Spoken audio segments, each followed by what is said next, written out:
Magandang araw na naman sa inyo mga kamanalon. Ito,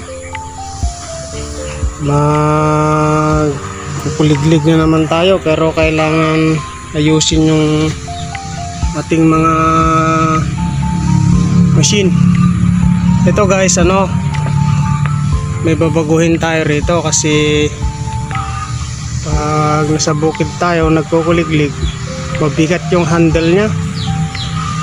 Kasi itong align nya, itong patungan ng makina, masyado siyang hindi siya levelado. Le-level natin para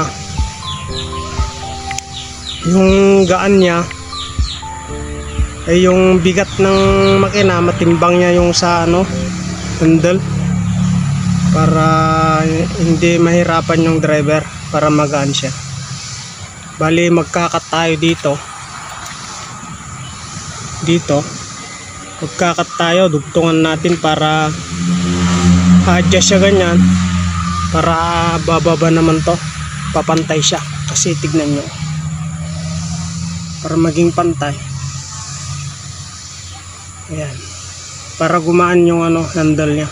Kagaya nito, itong sample ko, ayan, ang ganda nito, magaan to sa bukid.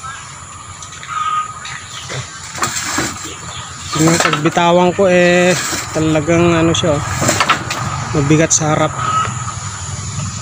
Ito pinadugtungan ng may-ari to, pinadugtungan niya, kaso mabigat pa rin dun sa handle.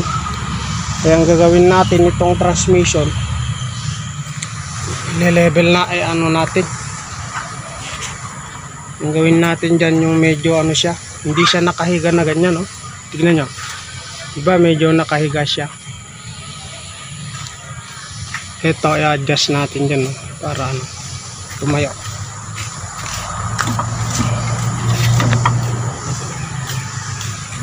Tignan nyo mamaya, tignan nyo align nya, tatayo yan para maging maganda. Ito guys, naputol na natin. Bali ito na, ito na yung pinutol. Yan. Tapos pinutol, ini-slice din natin dito, pero hindi natin pinutol para mabend lang natin ganun, para ma-align tong suyod niya. Ito na lang dudugtungan natin dito. Yan, tignan nyo yung base ng makina, yumuko na. Yan. Bali ito kasi na-align natin itong tayo ng transmission. Yan, ito kasi kanina nakaganyan, ganyan siya, ngayon nakaganyan na. Tapos dito nakayuko na yung patungan ng makina, puputulin din natin dito. Iangat natin yan, ganyan, pati yung manubela. Yan, putol tayo dito para ma-align natin yung manubela, kasi mataas na masyado, isang katao na yan. Yan guys,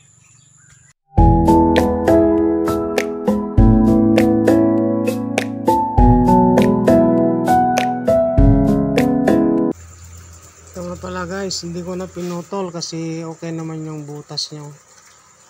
Bubutasan ko na lang kasi okay naman siya. Yan guys, na welding na natin, full weld na yan. Yan,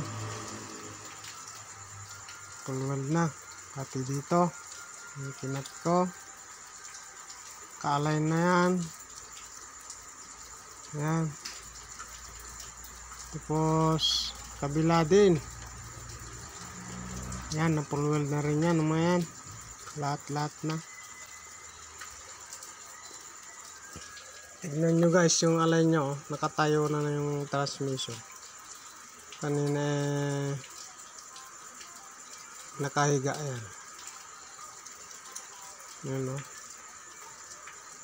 Thank you for watching.